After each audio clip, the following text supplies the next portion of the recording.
Εδώ είμαστε λοιπόν και πάλι, φίλες και φίλοι, στον 965 FM, το σταθμό των εργαζομένων. Η ραδιοφωνική παρέα του Συλλόγου Δασκάλων και Νηπιαγωγών Χαλκίδας. Η εκπομπή Έχουμε να Λέμε. Θα περάσουμε σε ένα άλλο θέμα, αυτό της επικοινωνίας ανάμεσα σε γονείς και παιδιά. Η Βέτα και η Γεωργία θα μας μιλήσουν για το θέμα. Κορίτσια.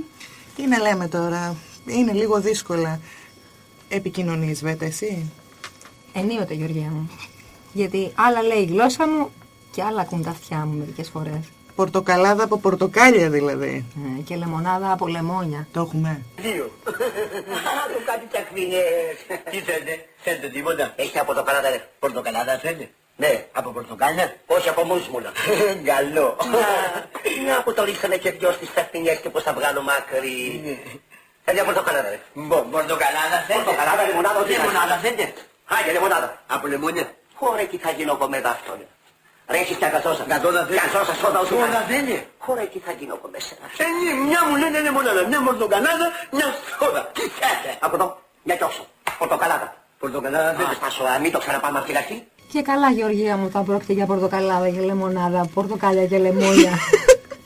Τι γίνεται όμως όταν αφορά η επικοινωνία τα παιδιά?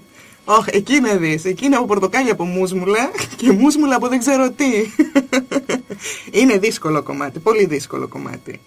Εσύ τι λες? Επικοινωνία λοιπόν οι γονείς με τα παιδιά, να ακούσουν, να καταλάβουν, να επικοινωνήσουν δηλαδή ουσιαστικά μαζί του. Γιατί για να γίνει αυτό πρέπει να υπάρχει πολύ ικανοποιητική σχέση με το παιδί και χρειάζεται οι γονείς να μάθουν να επικοινωνούν, γιατί όλα θέλουν έναν τρόπο, Γεωργία μου. Θέλουν τον τρόπο τους, αλλά να σου πω κάτι ρε Βέτα. Εγώ είμαι μεσογειακή γυναίκα. Ανεβαίνει το αίμα στο κεφάλι, πώς να το κάνουμε? Λέει, Βούδας δεν γεννήθηκα.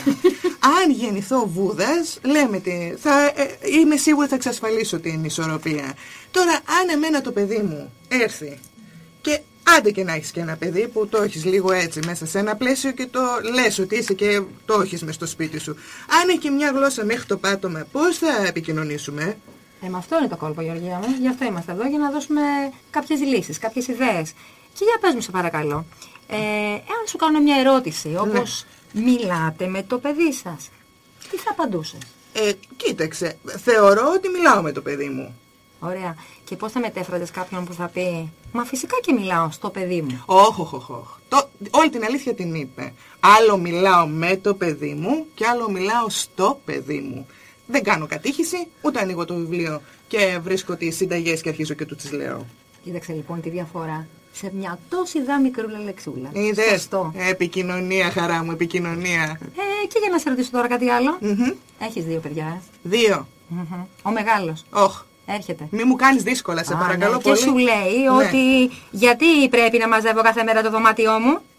Η μαμά του Γιώργου δεν τον βάζει ούτε να διαβάζει ούτε να κάνει δουλειές. Κανένα παιδί δεν έχει να κάνει τόσα πολλά όσο εγώ. Σε μισό, Γεωργία. Εμένα θα μου το πει το παιδί μου? Λοιπόν, το πιο λογικό εκείνη την ώρα είναι να του πω, δεν με ενδιαφέρει τι κάνει η μαμά του Γιώργου, σήκω όπως είσαι και πήγαινε μάζεψε τα παιχνιδάκια σου, να μην γίνουμε από 2 χωριά χωριάτες. Εντολή δηλαδή. Διαταγή. Εντάξει, τώρα τι, με στείνεις έτσι? Ακριβώς. Δεν κατάλαβα. Θέλεις κάτι άλλο? Τι άλλο τώρα να πεις? Έρχεται το παιδί σου 7 χρονών, σου μιλάει έτσι. Τι να του πεις? Θα του πεις σήκω φύγε, να μην αρχίσω τις γρήγορες. Ωραία. Απειλή δηλαδή και ξύλο. Είναι δυνατόν? Είσαι και εκπαιδευτικός? Είμαι και εκπαιδευτικός. Θα μου βγει η ταμπέλα να το δεις. Τι άλλο? Κάτσε, θα το πάρω με πιο γαλифιά ρε παιδί μου, πιο διαφορετικά. Άκου να σου πω, χαρά μου όμορφη, εδώ έχουμε κανόνες. Θα πας μέσα, θα μαζέψεις τα πραγματάκια σου, γιατί έτσι έχουμε συμφωνήσει εξ αρχής. Είσαι σε καλό δρόμο. Δεν είμαι? Ναι, το έχω. Πολύ καλό δρόμο. Μη με αυτόνεις. Και νομίζω ότι αν βάλουμε λίγο μουσική θα βρεις και τον κατάλληλο δρόμο. Θα το σκεφτώ λιγάκι.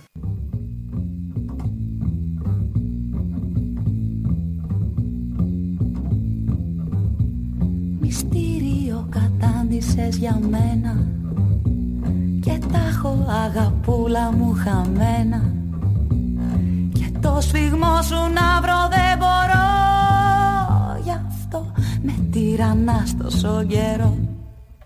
Αλλά μου λένε τα μάτια σου και άλλα η καρδιά σου, αλλά μου λένε τα χάπια σου και άλλα τα φιλιά σου.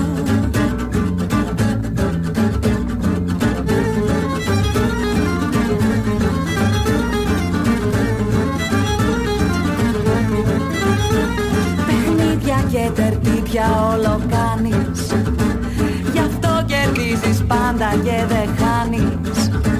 Παράξενα στα μάτια με κοιτάς, μα ούτε εσύ δεν ξέρεις τι ζητάς. Αλλά μου λένε τα μάτια σου και άλλα η καρδιά σου. Αλλά μου λένε τα χάδια σου και άλλα τα φιλιά σου.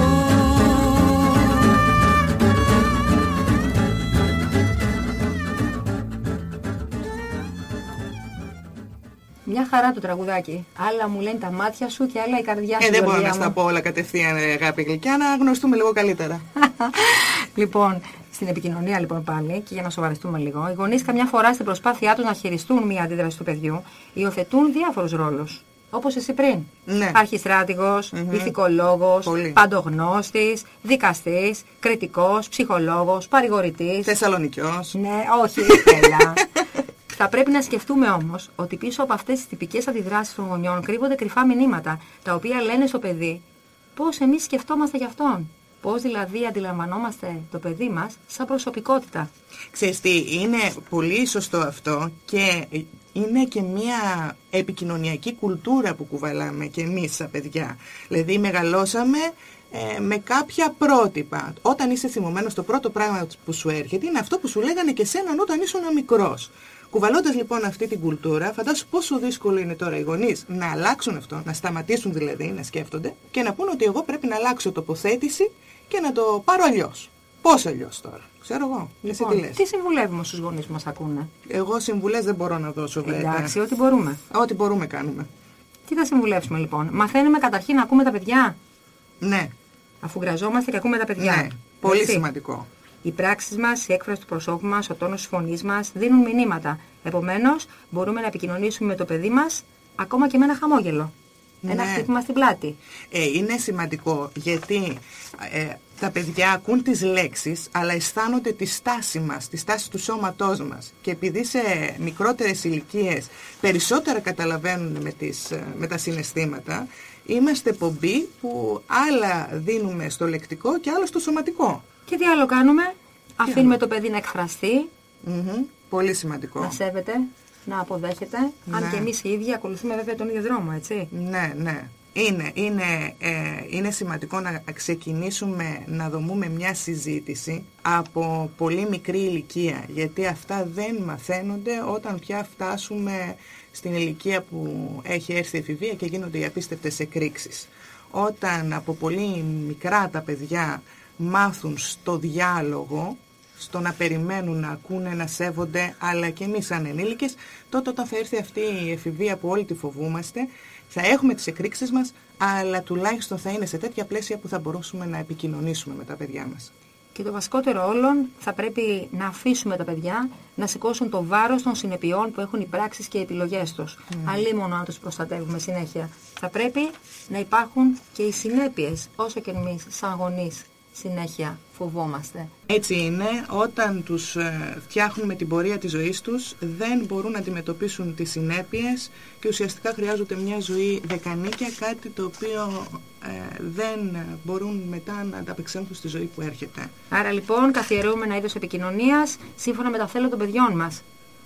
Τους ακούμε, τους εξηγούμε, έχουμε υπομονή, Γεωργία μου. Έχουμε. Και ηρεμία βεβαίως. Και ηρεμία. Έτσι είναι. Και έτσι λοιπόν τα πράγματα ελπίζουμε πως θα πάνε καλύτερα.